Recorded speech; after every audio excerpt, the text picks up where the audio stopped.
Perspective lets you measure your plans and current events against things that have already occurred and also against your desires and aspirations for the future, then and now, here and there, near and far, need and know, watch and wait. These are the dual optics that allow the patient man to see in stereo, where the nearsighted person sees only the present, or the dreamer sees only an imaginary future, and more likely than not, trips over his mistakes trying to get there. The history of this century can tell us a great deal about the value of patience and perspective. History proves that time is the strongest ally you can possibly have. No matter what the odds against you or the level of adversity you're facing, time gives strength to those who have it on their side. This truth was very convincingly demonstrated over the course of World War II. Germany had enormous successes in the early years of the war with the Blitzkrieg, the surprise lightning strike from the air and land without warning that was used first against Poland and later against the countries of Western Europe. Japan also used surprise attacks successfully and almost gained a decisive advantage with the treacherous bombing of the unsuspecting American fleet at Pearl Harbor. But the nations that were allied against Germany and Japan knew that time was on their side, and they were prepared to be patient.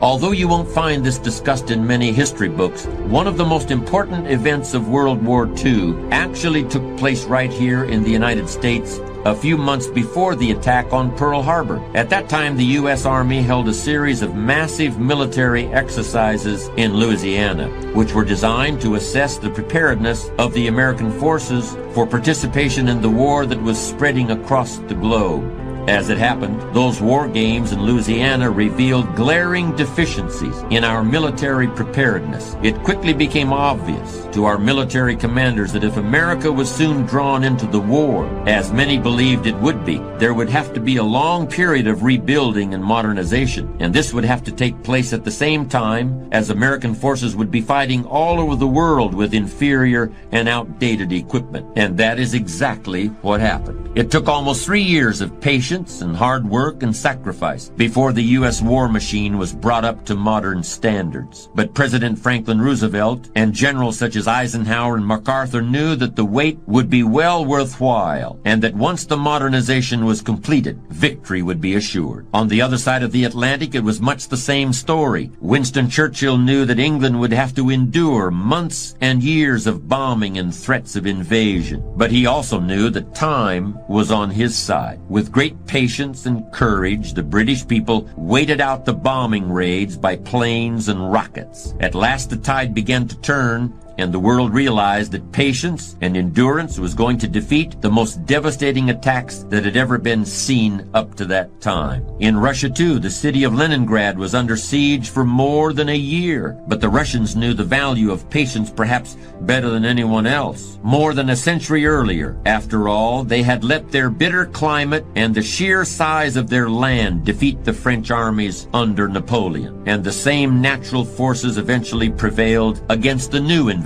It was patient countries, the United States, England, and Russia, who won the Second World War against enemies who banked on surprise and the hope of a quick victory. There's no area of human activity that requires more patience than raising children. If you haven't got patience when you start out in this, you're going to have to learn it one way or the other. A baby is born after 9 months. If the future mother is tired of pregnancy before the time has expired, well, that's too bad, because there's still 2 months to go, whether she likes it or not. And when the child does arrive, he or she grows and develops at a pace that's quite beyond the parent's control. Parents who try to force a child's development are asking for trouble. And this is one point on which psychology and common sense are in complete agreement. We've all heard of parents who think they can create another Einstein by giving their 2-year-old a book on astrophysics, or that if a child is made to play the piano for an hour a day, it will bring about the second coming of Mozart. None of this works, of course, and it also ignores the fact that all real prodigies developed completely according to their own timetables. And even then, the result was usually not exactly what one might have hoped for. Mozart, for example, had a very difficult later life. and he died young, in part because he grew up so much sooner than other children. He never really had a childhood, and at 30 he was already an old man. Anyway, it doesn't take textbooks on physics or hours of music or any other kind of force to teach something effectively to children. It just takes one thing. It takes patience. It may seem like a callous comparison, but there's a sense in which raising children is like any other investment. So much depends on when you need to cash in your chips. If you're in a hurry, if you need to see results tomorrow, you're putting a lot of pressure on everybody, and there's likely to be a great deal of disappointment. But if you can afford to wait, you can ride out the hard times and eventually realize a profit. The odd thing is, sometimes waiting for years is easier than it is to wait for a few days or even a few minutes. None of us felt too strained because we had to wait 12 years to go through grammar school, middle school, and high school before getting out, or at least the first 11 and a half years didn't strain my patience. But ask me to wait 45 minutes for a plane flight, or 20 minutes in the waiting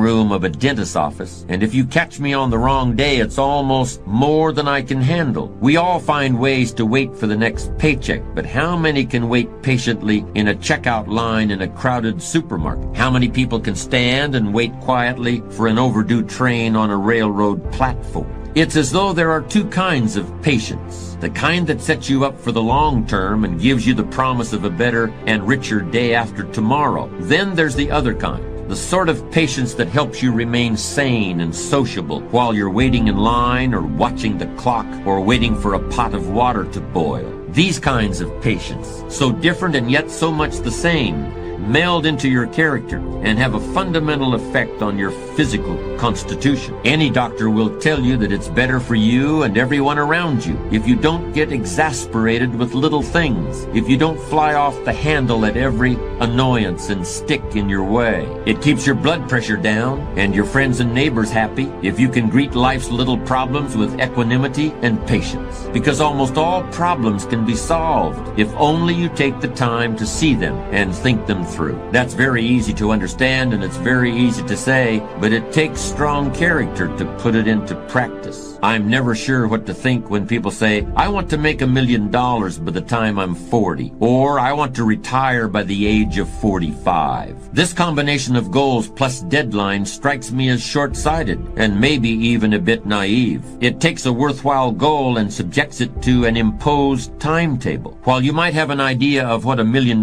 would mean to you, or you might have really exciting plans for your life after you hang up the tie and business suit, I don't see how a person can reasonably expect to know who or what he will be or think or feel at some arbitrary moment in the future. This kind of thinking misses the whole point.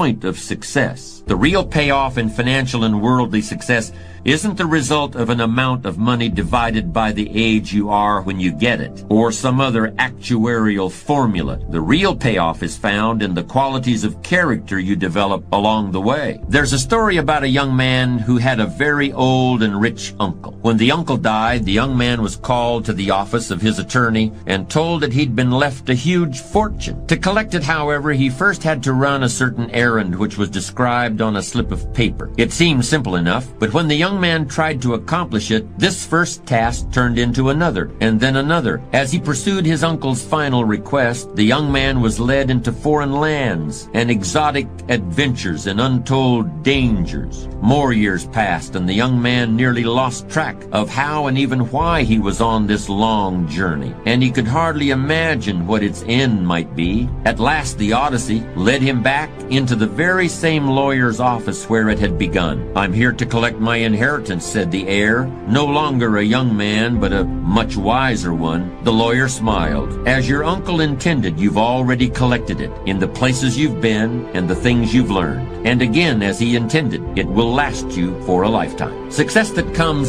too easily or too quickly almost never lasts. For people who achieve that kind of success, there's always a lurking feeling that they haven't really earned it, and that feeling eats away at their character. If they're lucky and smart, they create some new challenge for themselves in a totally unfamiliar field.